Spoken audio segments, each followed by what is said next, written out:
right, so we'll get started, I think, for the day. Welcome, everyone, to this very first ever Care Experienced History Month Australian Symposium. I think I know everyone here today, but for anybody listening in, I'm Dee Michelle and I'm a care experienced person and an academic at the University of Adelaide. I'd first like to acknowledge the traditional owners of land throughout Australia and their connections to country and culture, and also acknowledge that sovereignty to land has never been ceded. I pay respect to elders past, present and upcoming, and extend that respect to all First Nations people attending and viewing this event. And I'm speaking from Kaurna land today. An international event, Care Experienced History Month 2021, is the initiative of Who Cares Scotland, which is a national voluntary organisation supporting children and young people in care and those of all ages who have left. And I'm quoting here from their website. Who Cares Scotland believes that care experienced people have the potential to change the world. Their membership is a care experience community creating belonging and achieving change in Scotland and the world as part of a movement of care experienced people. Since 2018, I've had the pleasure of meeting a number of people from Who Cares Scotland, and I believe what they say. It's a liberation movement, said Duncan Dunlop to me in 2019. He was then CEO of Who Cares Scotland, and he'd ferried a group of care experienced people from Glasgow to Liverpool to attend the Care Experience Conference organised by care experienced people across the UK, and it was hosted at Liverpool Hope University. Like similar awareness months such as Black History, LGBTIQ+, and Women's History, the month of April has been set aside to redress an injustice and raise awareness for care experienced people who have a strong historical presence in our society, even if that's not always acknowledged. Throughout history, in every country, all over the world, care experienced people have contributed to society and made a positive difference. However, too many care experienced people's stories are not known, or the fact that someone has had a care experience is a story that has not been told. During today's symposium, we'll be exploring some of the challenges care experienced people in Australia have had over time and the challenges they still face. Kate McGeary and I have been representing Australia on the International Steering Group for the month, and I'd like to thank Kate especially for her work on this project since we first met only in February this year. Kate's hosting a live Facebook event tomorrow night, Gen X Reflects, and I reckon if you'd like to attend, I'm sure it will be very illuminating and thought-provoking. I'd also like to thank the team at Who Cares Scotland, especially Melissa Crabe, Charlotte Armitage and Amanda Gavin. And they've held and hosted monthly meetings of the International Steering Group. They host the website Care Experience History Month, or one word, .org, and provided practical support and encouragement as well. And I'd also like to thank the other members of the steering group, and that's Robin Sen in Scotland, Tapua Ulick in New Zealand, Kerry Richmond from the United States, and Sean Geo, I always have trouble with Sean's surname, Geoghegan from England, and I apologise to Sean for messing that up. The staff at Find and Connect in Australia have been wonderful in supporting and promoting Care Experience History Month, and I thank them very much. There have also been a host of others, allies and care experienced people who have cheered us on, provided practical help, written stories for social media, and generally demonstrated their support for this month. And I'd like to thank all of you very much. And finally, thank you, presenters and chairs, for giving of your time and knowledge today. I'm sure it's going to be a great day. Some general housekeeping. First, a reminder that we are recording presentations today and they will be available for public viewing via Find and Connect and the international website. Most of you have okayed us doing this. If, however, you change your mind, do let us know as soon as possible and we can just edit you out, which is a weird thing to do, really.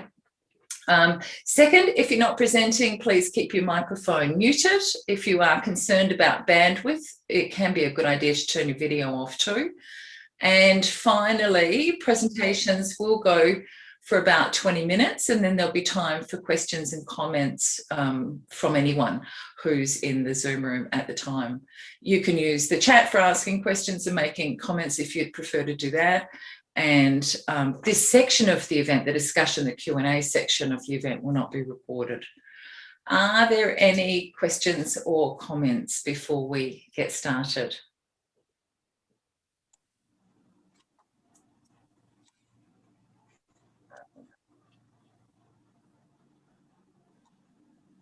Welcome, Denise. Yes, Denise, you've got your hand up.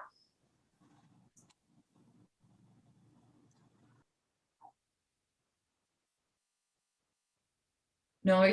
Okay. If we were starting, no, we'd be starting early, which would give you extra time for questions at the end. Yeah, I'm happy, however you want to go. I'm happy to start a bit early if you like. Okay. All right. So first up today is the amazing Nell Musgrove. Nell is an historian based in the School of Arts at the Australian Catholic University in Melbourne. Her two monographs, The Scars Remain, which was 2013 when that was published, and The Slow Evolution of Foster Care in Australia, which was co-authored with me in 2018, present long histories of the two major provisions for children separated from their families across the 19th and 20th centuries, institutions and foster care. Her current research is developing new readings of archival material, including the possibilities of digitisation. Welcome and thanks to you, Nell. Thanks very much. And yeah, great to be here. I'm just going to start a screen share because I do have a PowerPoint. It looks to me like that's all showing fine, but let me just wave your hand at me, Dee, if there's anything that looks weird or anything.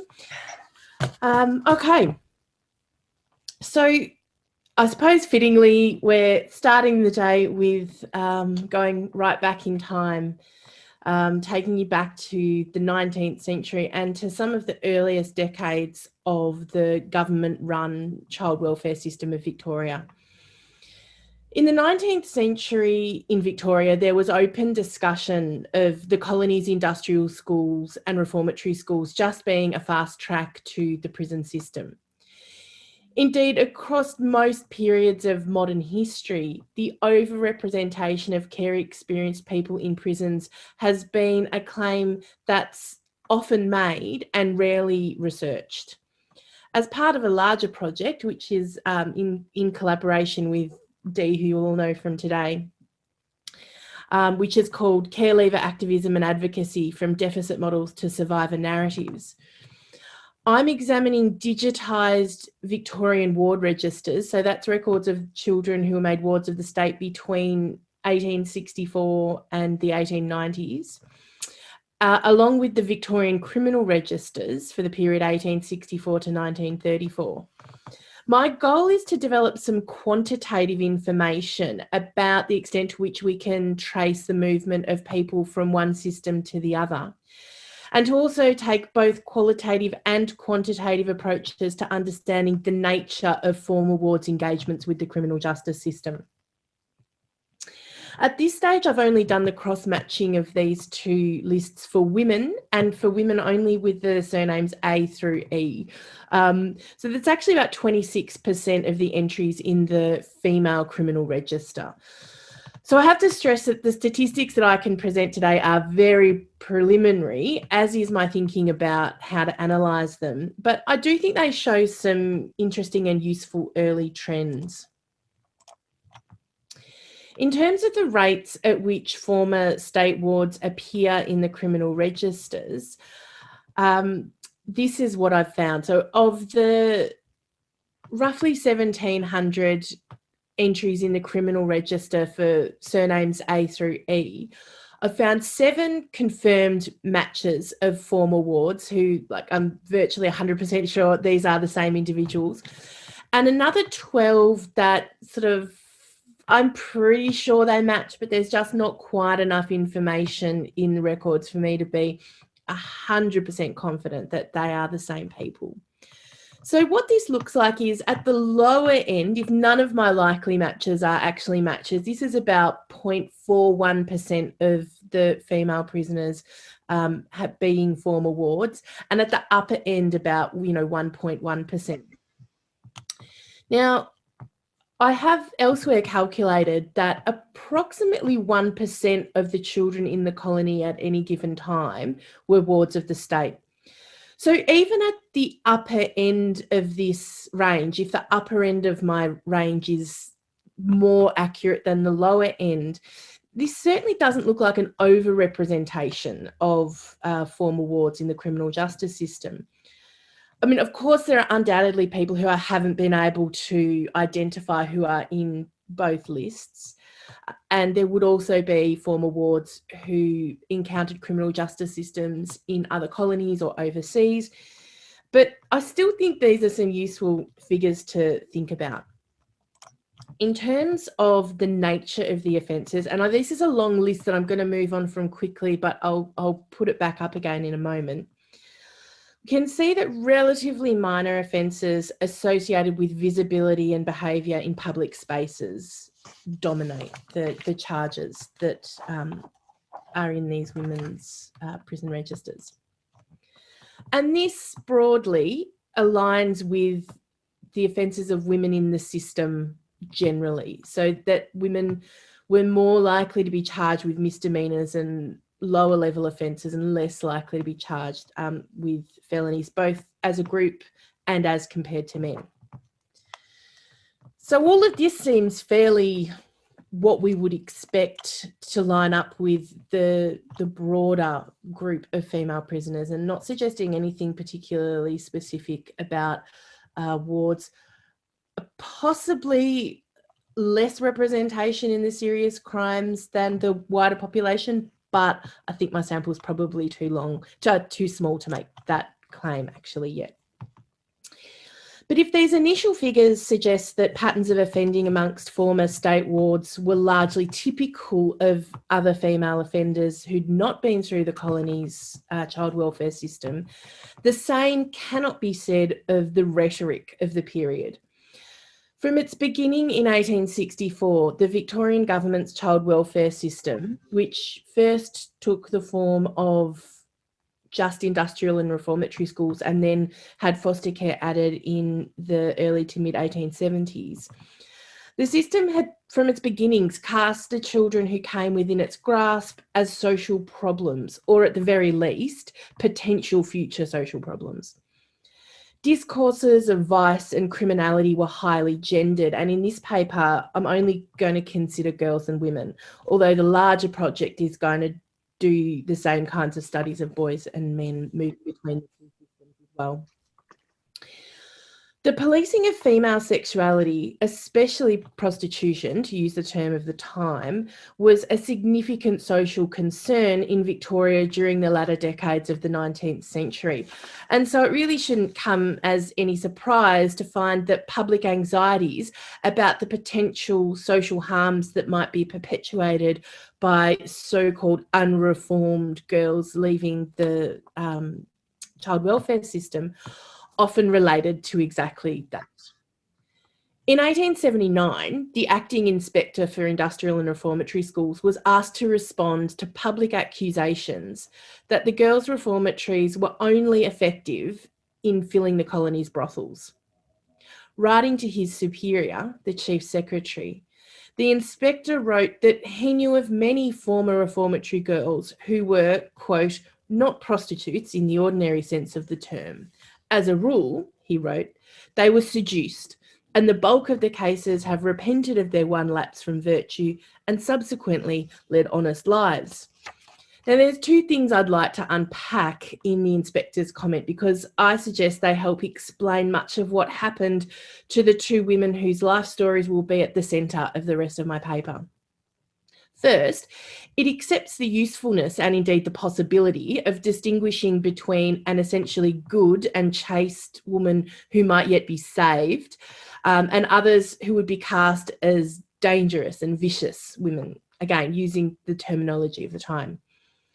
This discourse of female sexuality and sexual behaviour, particularly as it came to be applied to working class girls in the second half of the 19th century, significantly impacted the ways that both child welfare and criminal justice systems treated women and girls.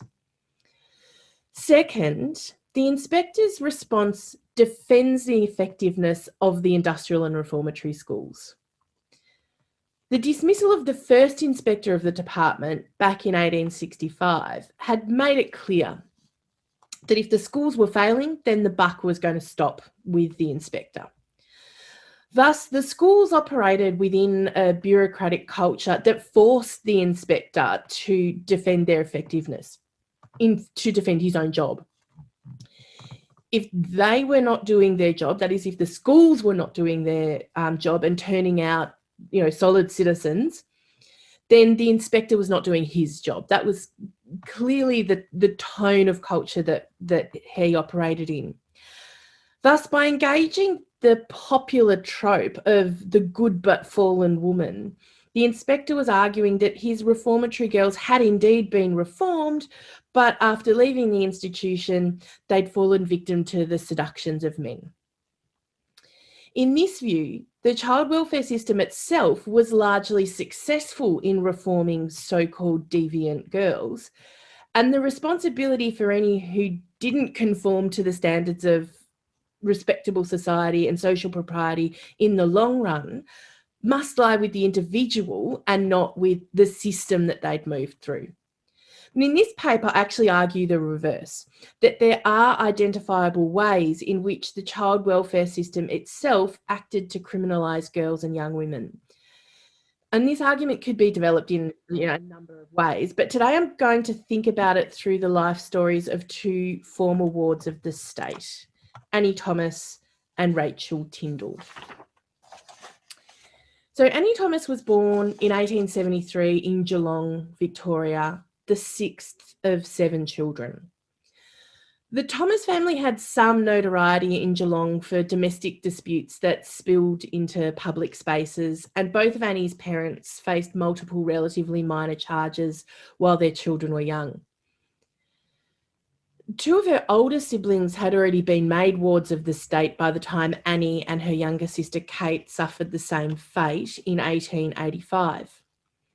The 2 sisters stayed together in a few different foster placements until Annie aged out and was sent to a work placement in December 1888.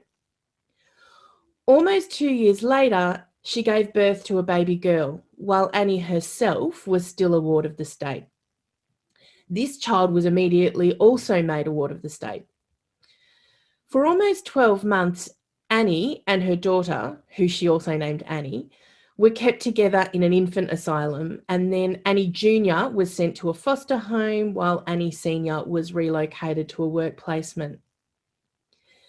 They were at least both kept in the suburbs of Melbourne, but the rules of the foster system dictated that there should be no direct contact between foster children and their biological families.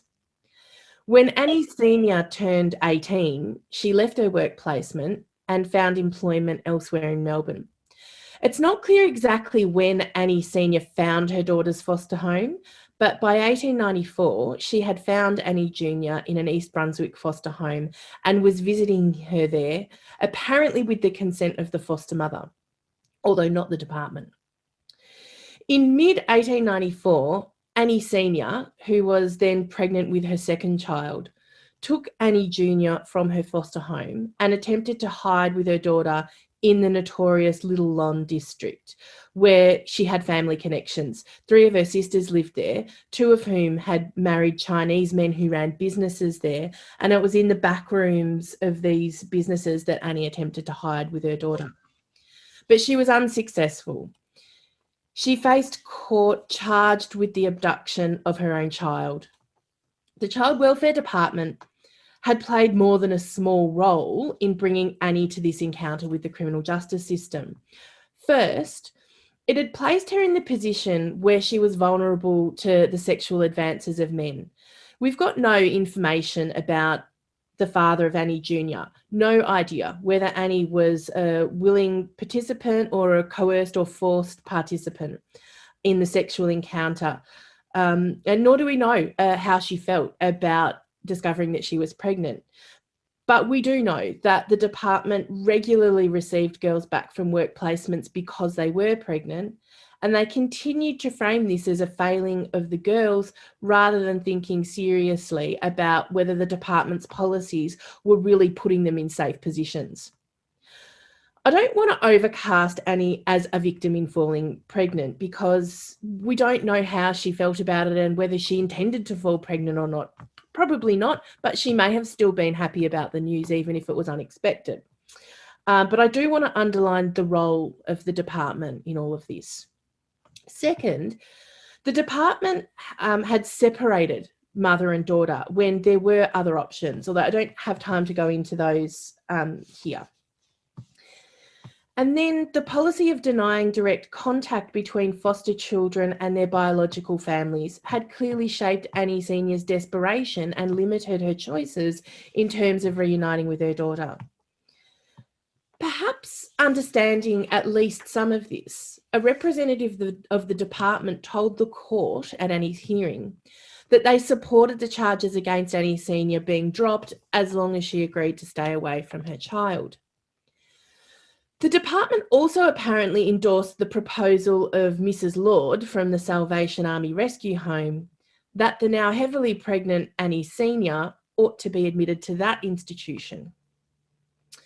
The notion that she could yet be saved, despite being in her second pregnancy outside of wedlock, perhaps reflects some acknowledgement of the situation that the department had put her in. But it also reinforced the notion that women like Annie needed institutions to reform them. Had Annie made a different choice that day, her life may have been very different, but she resisted the direction that she was being pushed in. Annie refused to go to the Salvation Army Refuge and provided evidence that she was being financially supported by the father of the child she was carrying. Further, she said that she promised to stay away from Annie Jr. only until she was married, but that she would then be back for her firstborn daughter. Annie married Osborne Anderson just a few days later on the 28th of June, 1894. Osborne himself had been a ward of the state during the 1870s, and perhaps this shared experience helped the couple understand one another. The marriage did not help Annie get her daughter back, although she appeared to have her husband's support in attempting to do so. Annie Senior applied for the return of Annie Jr. almost as soon as she was married. The application was refused, and despite keeping her details up to date with the department, the pair were never reunited, at least not by the department. In 1906, Annie Jr. aged out of the system, and as far as I've been able to tell, she disappears from the historical record at that point.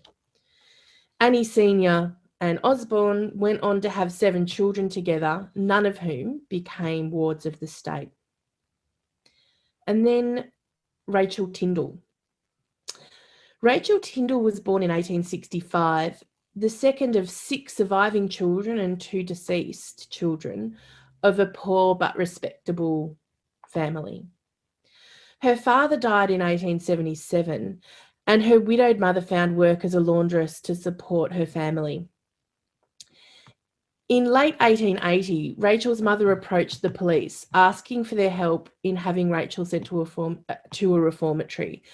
Apparently, Rachel stood out from her siblings in her behaviour, and her mother effectively felt that she was running wild. And the description that is in Rachel's ward register is that she was associating with very bad characters of both sexes.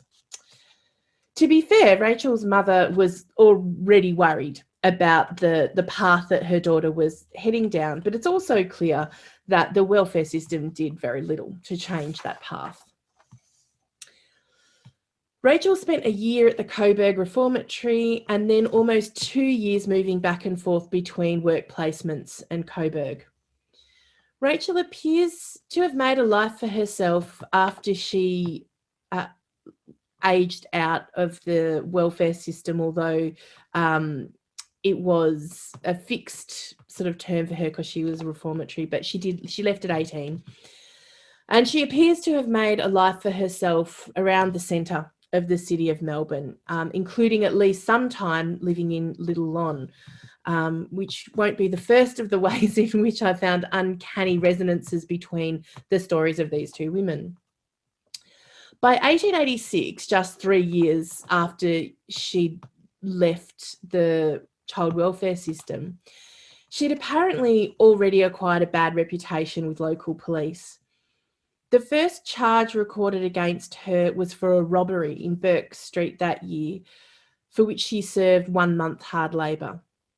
Then between 1887 and 1894, she faced 6 more charges, spending most of 1887 in prison on a series of short terms, and then 4 to 6 month terms in 1890, 1893 and 1894.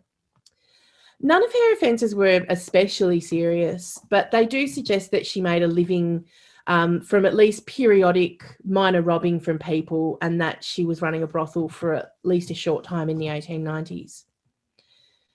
She encountered the criminal justice system just once more in 1911, although this time as a complainant rather than a defendant.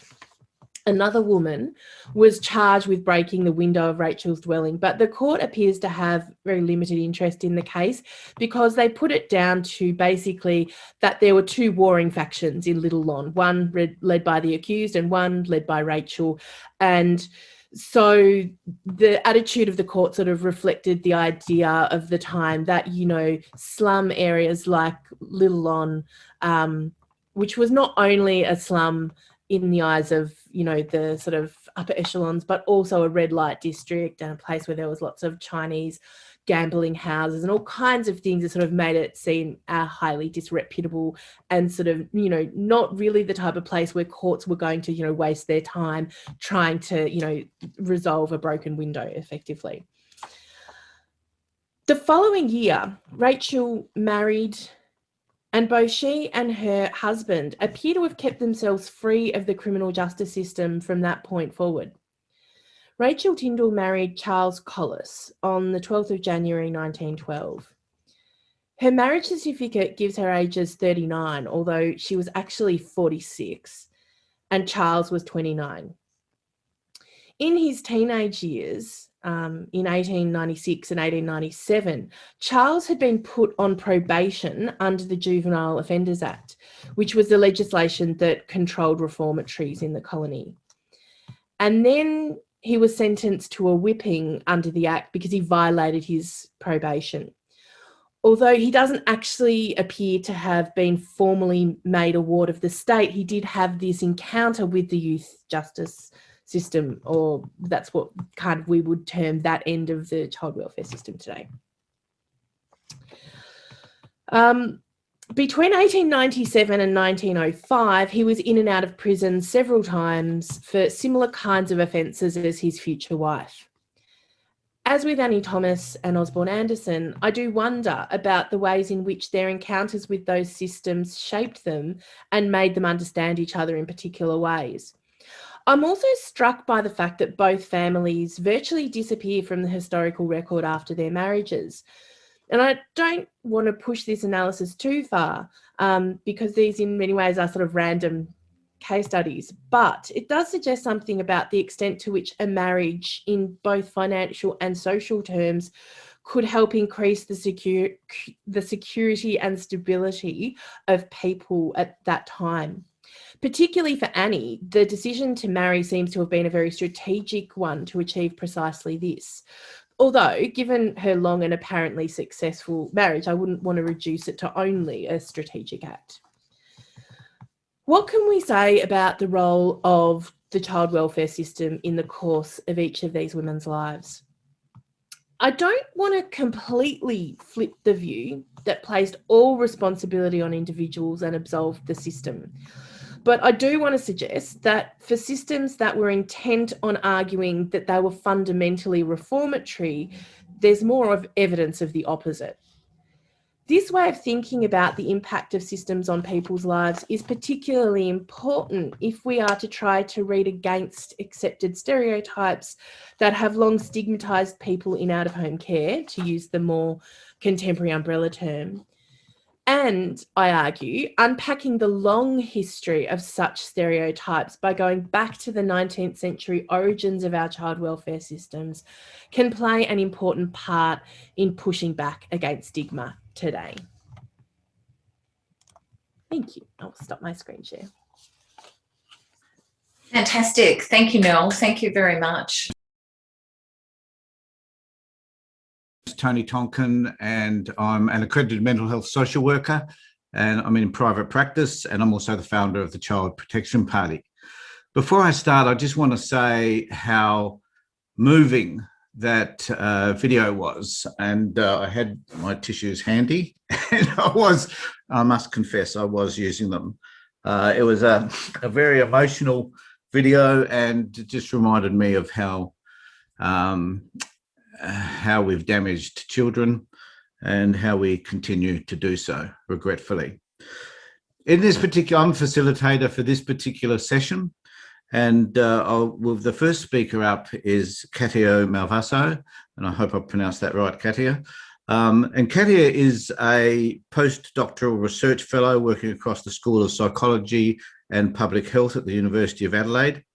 Katia's research interests include child protection, criminology, and developmental psychology. Of particular interest to Katia is the connection between childhood maltreatment and later criminal behaviour. So welcome, Katia. Okay, hello everyone. Thank you, Tony, for the introduction. Pronunciation almost right. It's Katia, but that's Katia. Okay. Oh, sorry. I got the first one wrong. Did I get the second name right? That's okay. So I'm going to share my screen. Hang on. I just want to make sure I share the right one. Desktop one, correct. All right. Let me get started. There we go. All right, just yell out if that's not working or not looking right. But as Tony mentioned, I'm across the Schools of Psychology and Public Health here at the University of Adelaide.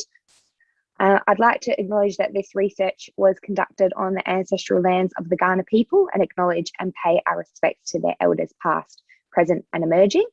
We acknowledge the cultural authority, deep feelings of attachment and relationship of Kaurna people to country.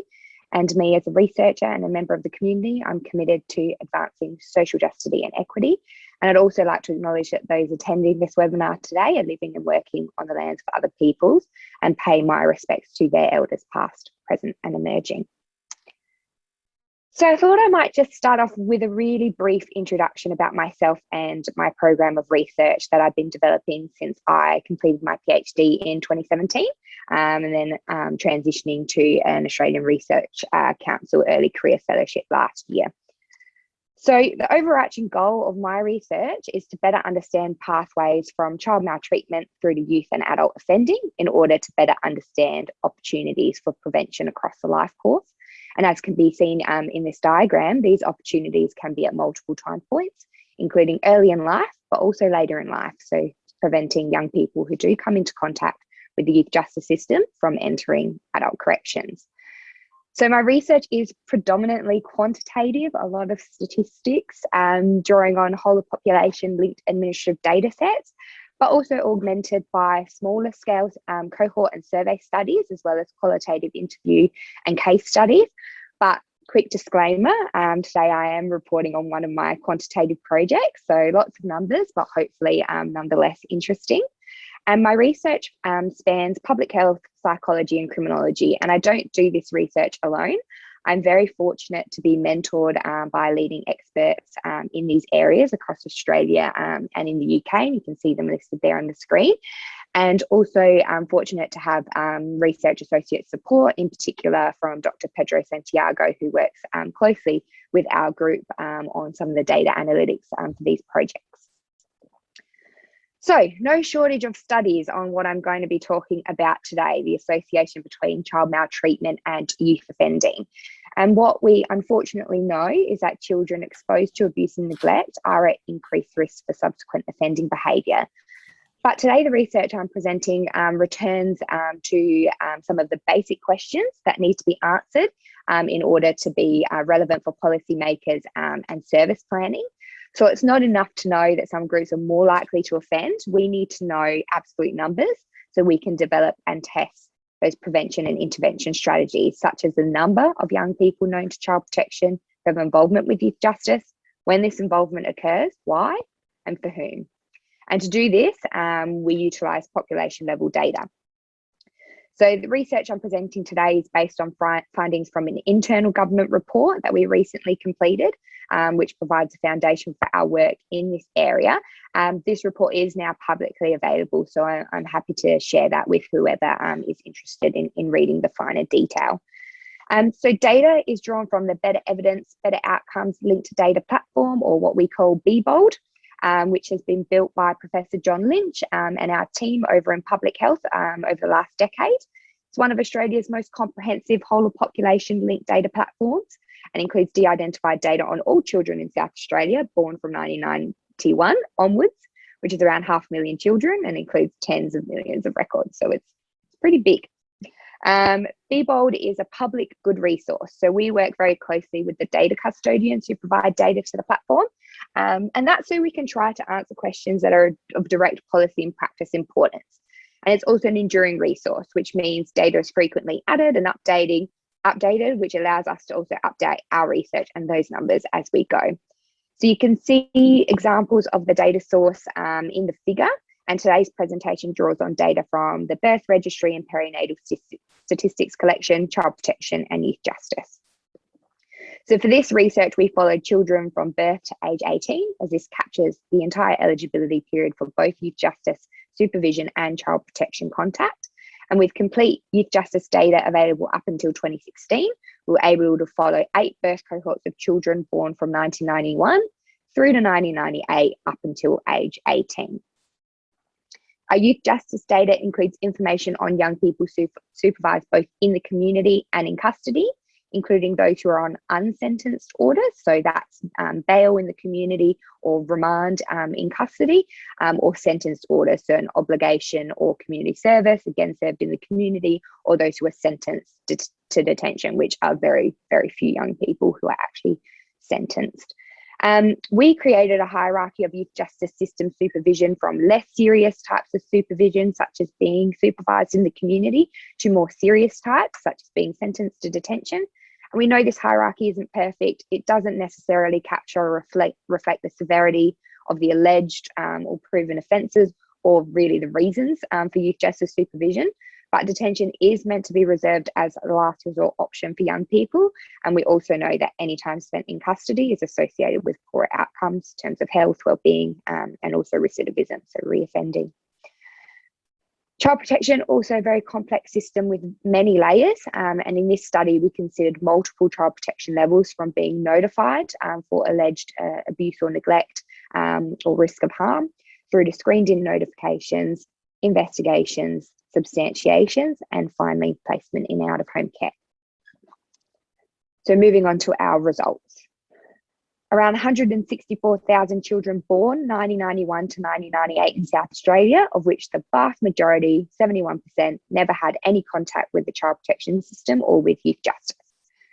Over a quarter did have contact with the child protection system only, and this tiny green and blue circle represents the 1.6% of young people who had both child protection and youth justice supervision, and the 0.3% who were only ever supervised by youth justice. So overall, only a small proportion of the population, less than 2%, go on to have contact with both child protection and or youth justice. And importantly, if we do take that yellow circle and we look at the number or proportion of young people from the child protection system who end up in youth justice, it's still less than 6%. But if we do take those green and blue areas and we look at how many young people under youth justice supervision have had contact with the child protection system, what we see is that of those 3,000 young people, only 16% never had contact with child protection, whereas 84% did. So therefore, this is really important to know, because it tells us that the youth justice system in South Australia is supervising a large proportion of young people who've had contact with child protection. And this is important to know when planning and developing assessment and intervention services.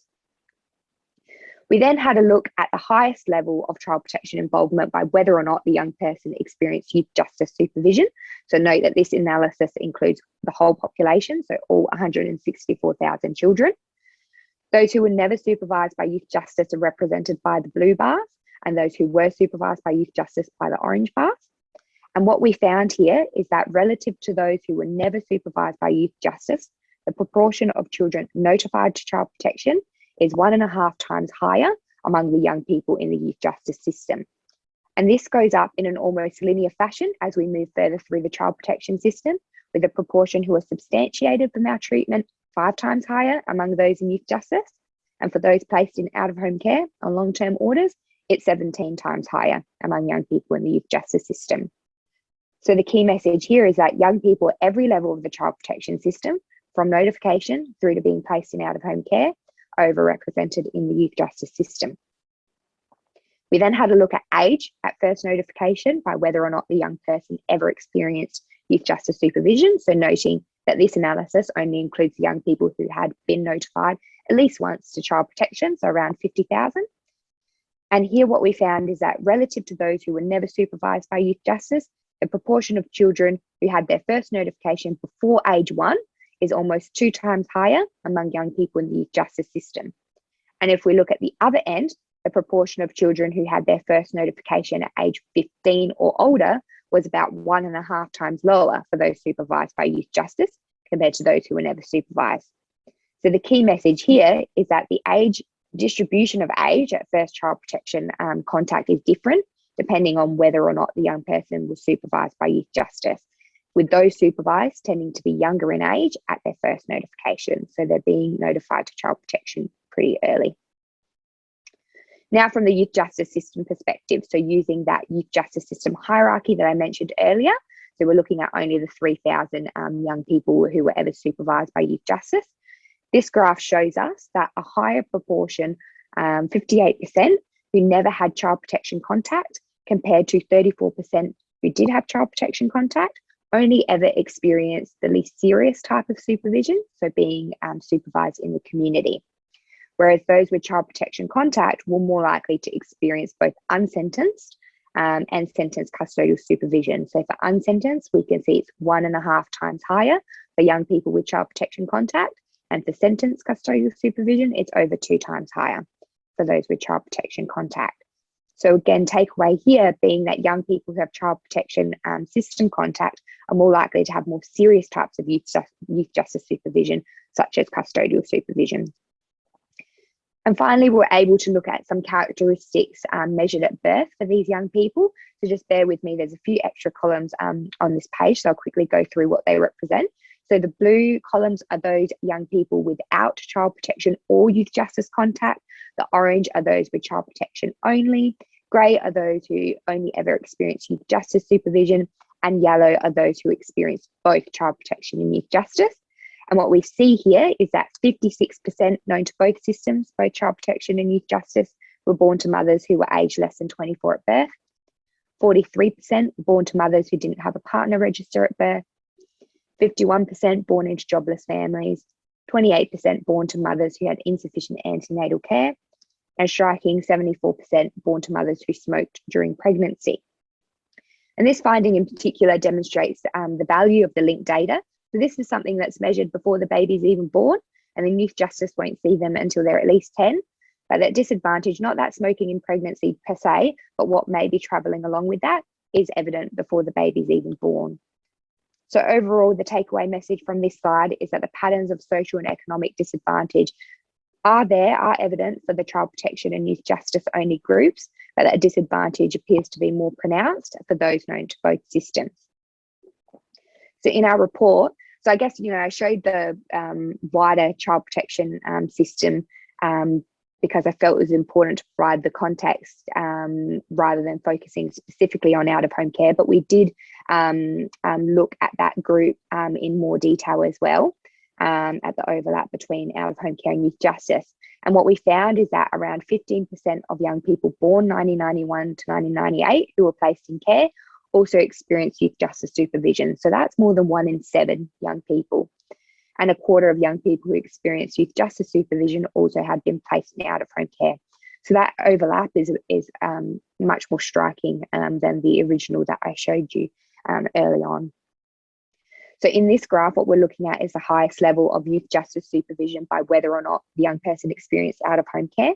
And the blue bars now represent those who were never in care, and the orange are those who did spend some time in care. And what we see here is that the proportion of young people who were in care and experienced community-based supervision as their most serious type of youth justice supervision was 2 times lower relative to young people who had never been in care. And as we look at those 2 types of custodial supervision, we see that this pattern flips. So the proportion of young people who had been in care and who experienced sentenced custodial, unsentenced custodial supervision, and then sentenced custodial supervision is 2 times higher among those who'd never been in care. So very similar story to what we saw for the any child protection contact young people. So key message, young people in out of home care, more likely to have these more serious types of youth justice supervision as well. What did we find about how age related to the out of home care and youth justice system overlap? First, we looked at age at first youth justice supervision. So again, all children under youth justice supervision included in this analysis. Just over half of both males and females in out of home care had their first supervision at age 10 to 14, compared to less than a quarter of young people who never experienced out of home care. And then age at first out of home care placement. So around 20% of young people placed in out of home care after age 10 never experienced youth justice supervision, compared to 35% of those placed at the same age who did come under youth justice supervision. So what am I saying here? Saying that young people who've been in out of home care are more likely to enter youth justice at younger ages. It's really important for us to know, because we know from the criminological research that young people who enter the system earlier are more likely to stay in the system, continue offending, and engage in more violent offending over time. And also young people who are placed in out of home care at older ages are more likely to enter youth justice. This is different to what we saw with notifications. So those who were notified early, more likely to end up in youth justice. Those who were placed later, more likely to end up in youth justice. And I think this is a really important slide, because we looked at timing of first contact, and we can see here that the vast majority, 87% of young people had their first out of home care placement prior to their first youth justice supervision. And again, we looked at those characteristics measured at birth. So this time we're comparing the youth justice and out of home care only groups to a group who've had child protection contact but never entered out of home care or youth justice. And again, the yellow bars are those who experience both systems, so out of home care and youth justice. And I don't really want to labour on this again. You know, we can go through and again see that those yellow columns are higher across all of those indicators again. With the key message being that those patterns of social and economic disadvantage do seem to be more pronounced for those known to both the out-of-home care system and youth justice. So I realised that everything that I showed in this presentation, I was really thinking about this a lot yesterday. It's really deficit focused. It isn't a good news story. It just shows, you know, the disadvantage of young people who experience child protection contact, out of home care, and then end up in youth justice. So I think it's really important to emphasise that overall, vast majority of young people who experience out of home care never end up in the youth justice system. And we have a lot to learn about resilience and the many strengths of young people in care. And as Dee mentioned earlier today, to make sure that we actually do tell those stories not told, those good news stories. I also know that none of the key messages from this presentation for people who know a lot about this area, they're not new. But as I mentioned at the start of the presentation, this is really the foundation or first steps in a much larger program of research that ultimately focuses on identifying these opportunities for prevention. So if we can better understand pathways from child maltreatment through to youth and adult offending, then we'll have more insight into which opportunities we should be targeting for prevention. And as I mentioned, you know, these opportunities can be early in life and in childhood, but they can also be later on. So we don't just give up when the young people end up in youth justice or even in adult corrections. There's still prevention work that can be done. And I also just want to acknowledge that this is, you know, one small part of the picture. And as we know from the work of other researchers in this area, like my fellow presenter, Kath McFarlane, who'll be speaking to us next, there are a lot of system factors that lead to this overrepresentation of young people from out of home care and youth justice. And this type of research is extremely important because it informs other research like mine, It informs policymakers and their decisions, practitioners, how they interact with young people, and as members of community as well, and can help to lead to changes that ensure that we're doing our best to keep young people in care safe and well, and that lead to better outcomes for these young people. So thank you all for listening, and to Dee and Kate for the opportunity to share this research, and I look forward to answering or trying to answer any questions that you may have. Thank you, Kath McFarlane. Kath McFarlane is an adjunct associate professor at the Kirby Institute, University of New South Wales, and board member of the New South Wales Justice, Health and Forensic Mental Health Network.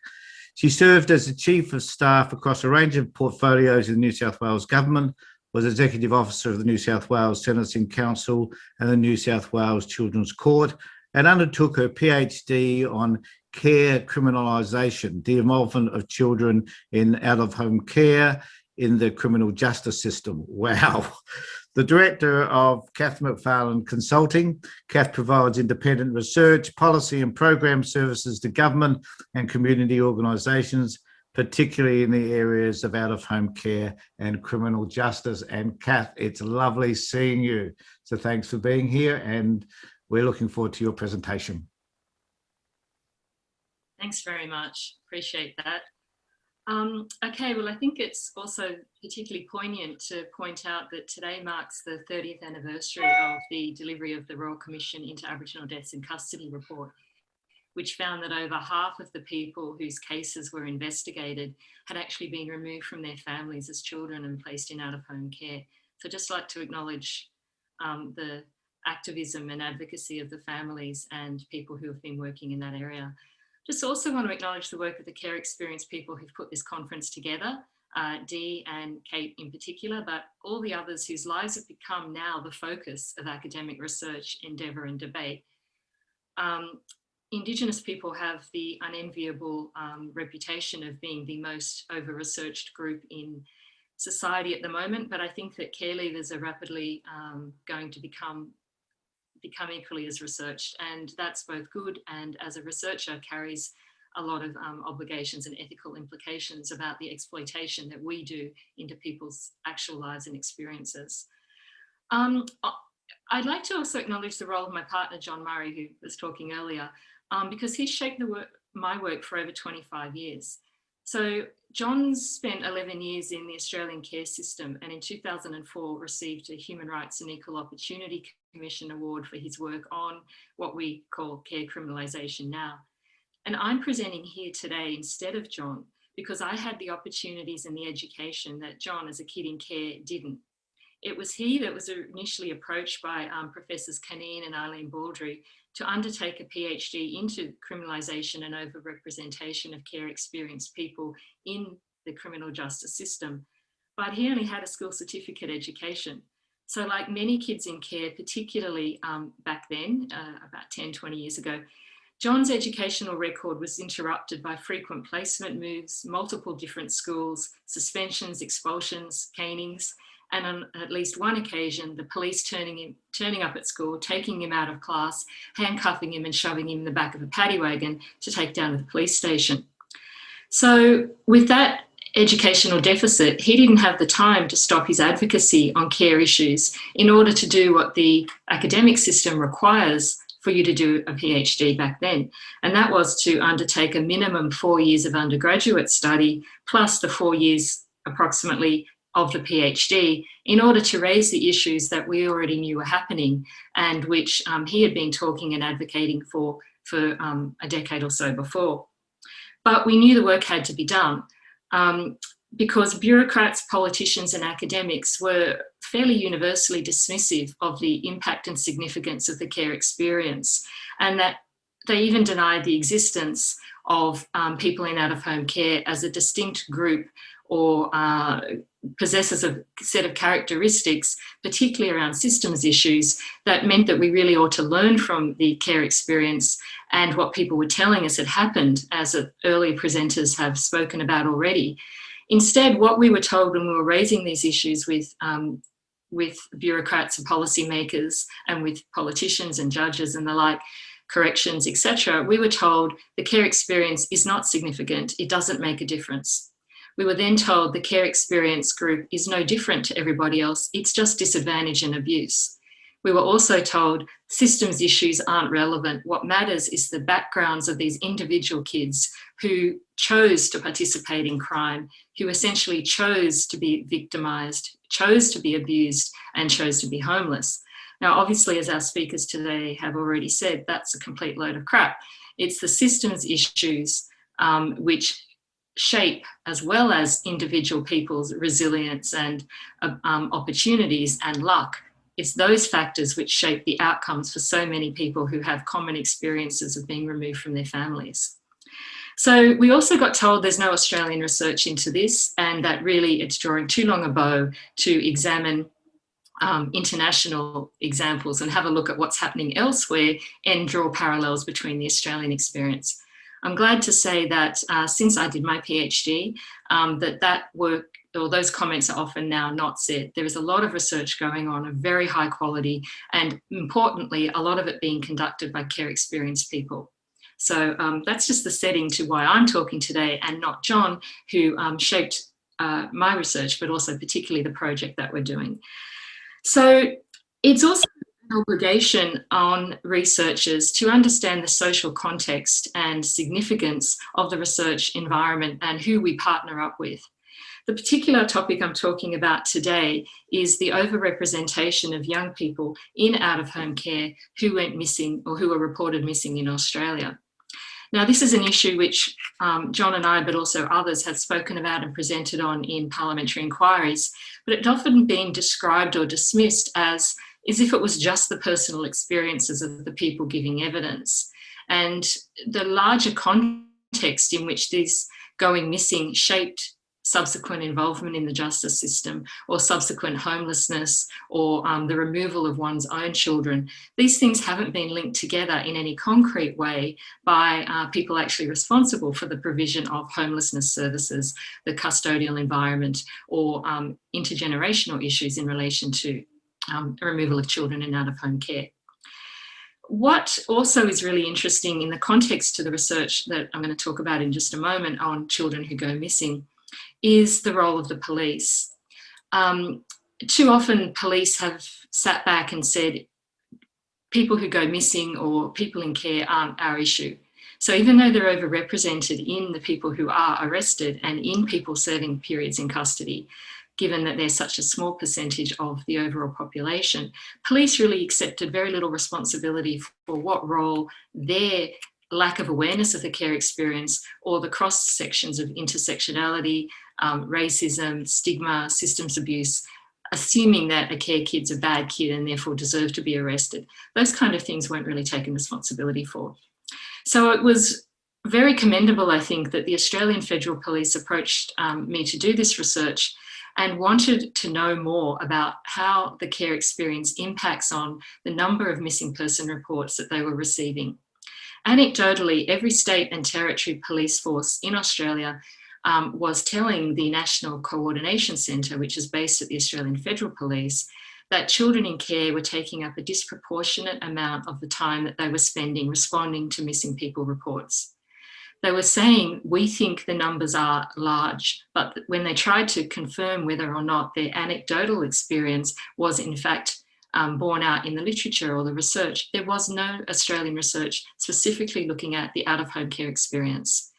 The way the data is collected by police, but also in a wider context, meant it also was incredibly difficult to go back and to identify whether or not a missing person had in fact been in care, because this material was held by individual reporting agencies, and care itself isn't something that's collected by the Bureau of Crime Statistics and Research. It isn't collected by police as, in the way that ethnicity, gender, or Aboriginality is recorded.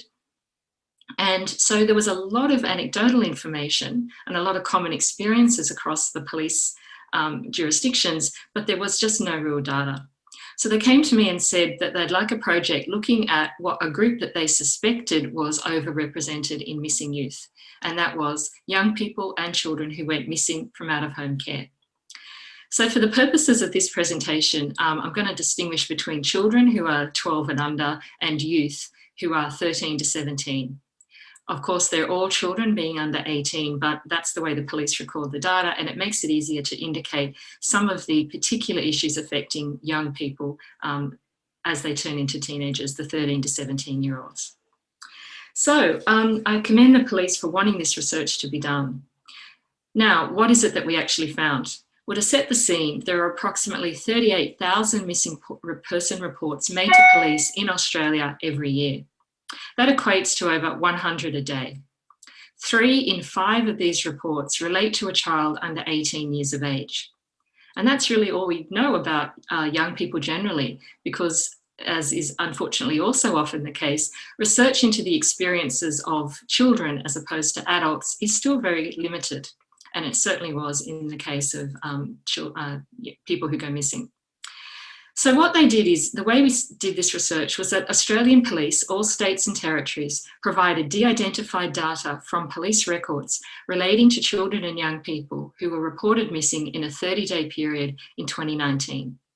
We chose the 30-day period and we de-identified which particular month it was, and the report de-identifies the jurisdictions in order not to identify the young people who went missing in that time period.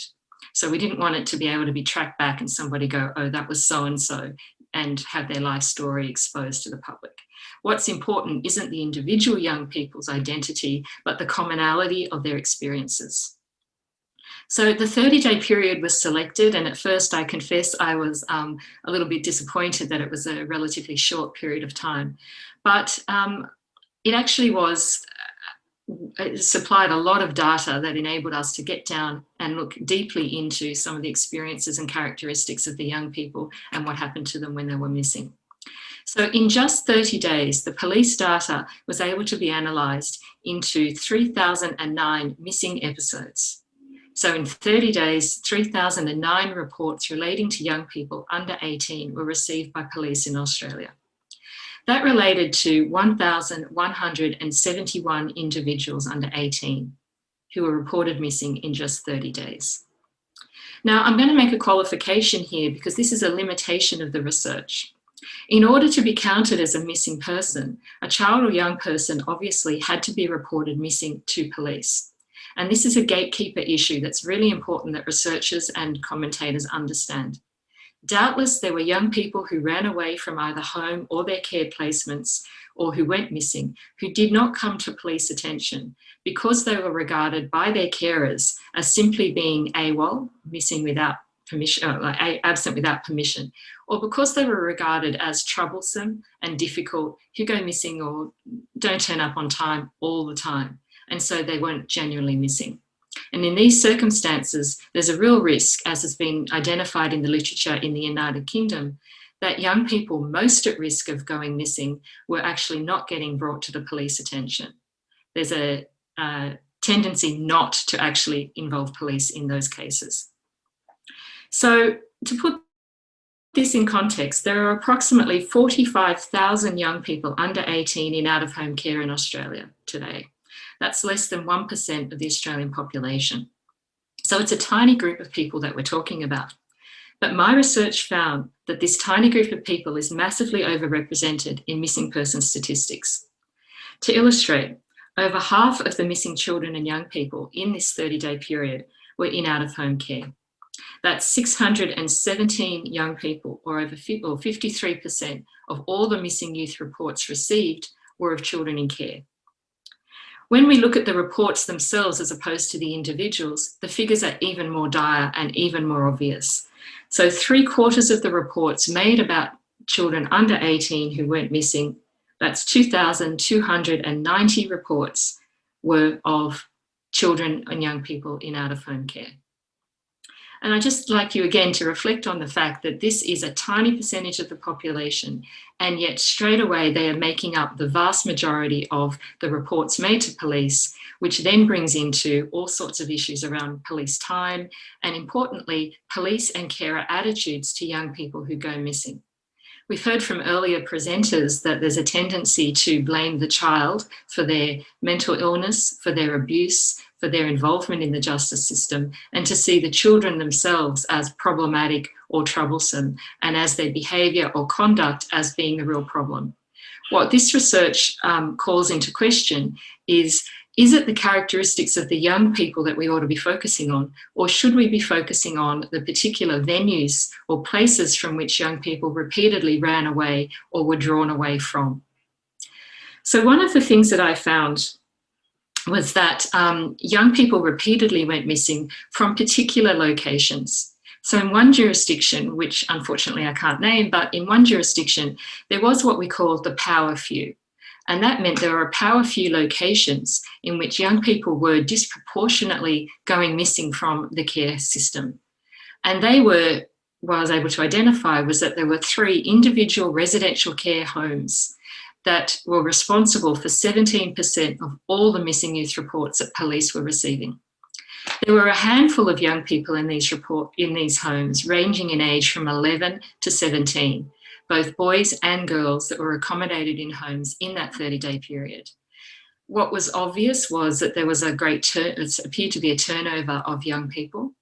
I couldn't tell from the research whether or not, the narrative often phrases it, these young people were the most difficult young people, and that's why they were in these particular homes.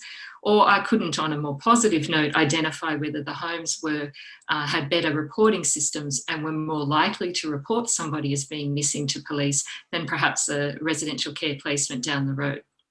But what I could tell was that these young people had a history of going missing, both in these particular homes and it appeared at other times.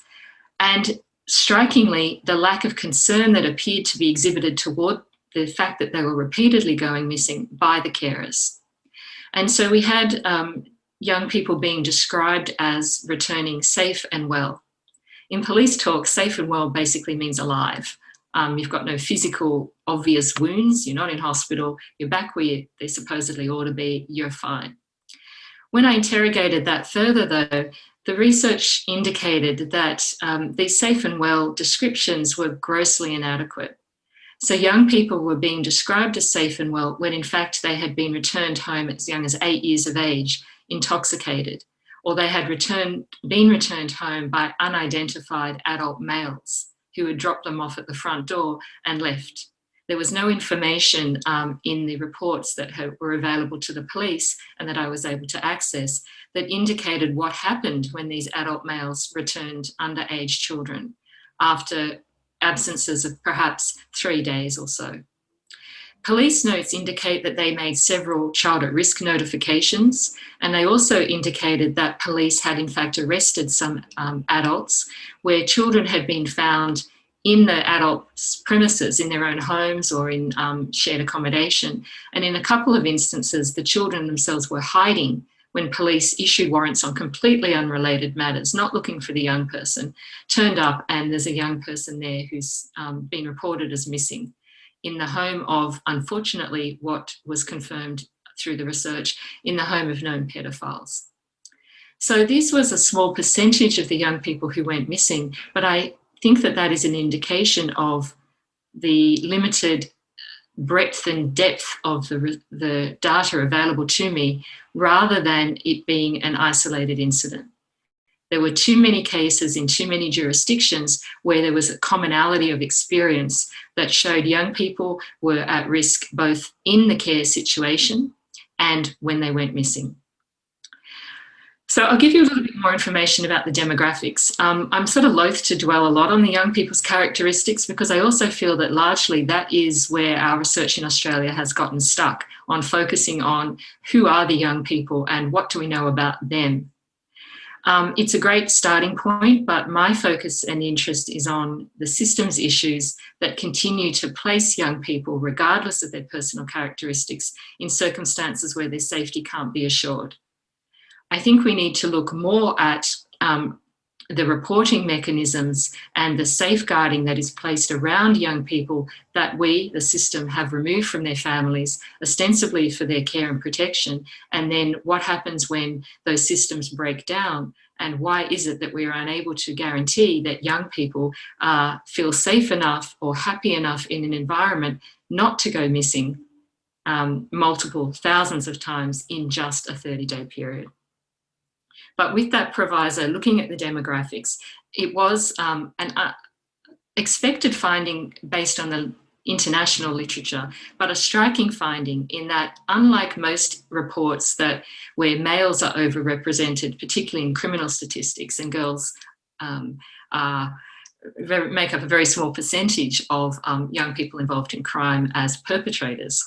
In terms of young people going missing, and I make that link between crime and going missing deliberately, because going missing is one way, a very expedient way over history, that young people have entered the justice system by being responded to as if they are perpetrators of crime when they go missing, rather than victims, or rather than young people who have issues to which they're either being drawn or running away from. So what we found was that girls are overwhelmingly the majority of youth and young people who went missing. So 53% of the children who went missing were female. So another issue was the overrepresentation of Indigenous young people. The qualification here is that the data kept by the police, based on the information provided to them by the reporters of missing person reports, was really inadequate in terms of identifying ethnicity, indigeneity, and a whole range of demographic factors. There's very little that we know. With that proviso, the vast majority of people who were reported missing were Caucasian, about 70%, and the young people who were of a cultural, linguistically diverse background, which it's very problematic in the way the police defined it, in that it basically seems to mean, it could mean in some jurisdictions you didn't look white, that you were born in Australia, that you may have spoken another language at home, that you were non-Caucasian, you kind of got dumped in this other group. But that was a relatively small population. Indigenous young people in out-of-home care were grossly overrepresented in the young people who went missing, however. And that is a reflection in part of the overrepresentation of Indigenous kids in the child protection and out-of-home care system, but it doesn't explain all of it. A real problem we have in Australia is that we have very broad-brushed research into the experiences of young people generally. Research is rarely conducted, and certainly in the missing person space, I was only able to locate one study that was conducted by Indigenous researchers into the specific Indigenous experience of young people who went missing. That study, unfortunately, it focused on girls, which was great, but unfortunately it didn't have any specific focus on out-of-home care. It was a more general study. But I think other researchers have also commented about Indigenous kids who go missing and the lack of research into this particular subgroup. Why is there no research, and particularly why are Indigenous researchers not being commissioned to do this sort of work? Because we don't know if people who go missing who are non-Caucasian are in fact accessing different support networks. Obviously there are issues that may be relevant to that experience, which we just don't know enough about it. And that's a real lack in terms of how we're going to prevent young people going missing. Another group that was particularly striking were the repeat missing. So repeat missing, I identified or defined as a young person who was reported missing to police more than once within a 30-day period. The international definition of repeat missing is actually quite broader. It says 3 times within a 12-month period. But what we found was that this research was that young people were being reported missing more than once in 30 days. It's a tiny time frame, a tiny window. And yet these kids were going missing, some of them 20 times in 30 days. It's astronomical numbers, and it indicates that young people are voting with their feet. This was also the information that we had based on what police were able to put in the files about why the young person said they were going missing. So in other jurisdictions, in England, it's compulsory for there to be safe and well checks and what is called a debrief or a return home interview. That has to be offered to a young person when they go missing so that we can understand why the child or young person says they went missing. Now, there's a lot of false information in the sense that a lot of kids just won't talk or don't feel comfortable with the person asking the questions. That's a whole nother area of study about who should be getting the feedback from kids about why they go missing. But what we found in this research was that where information was available, it wasn't, there were commonalities. And again, the commonalities were that young people said they didn't have enough contact with their family or friends, and they went missing to be with those people. They went missing to check up on them, to make sure that their families were okay. Often they went missing for a relatively short period of time and then came back to their care placement to go again perhaps later on in the month, or another time once the initial problem or concern about their families, particularly siblings. A lot of siblings went missing together or met up while they were out of their care placement. I have no information on why those siblings were separated and whether that was a logistics resource decision by the various departments because they couldn't all be placed together, or whether there were child safety concerns that meant that young people are not appropriately housed with their brothers and sisters. Doesn't really matter, because the reality was that the kids went missing to be with their brothers and sisters, whether or not the authorities liked it. So that's something, again, the difference between the reality of kids' lives and what the system expects them to do and how it expects them to behave was really obvious.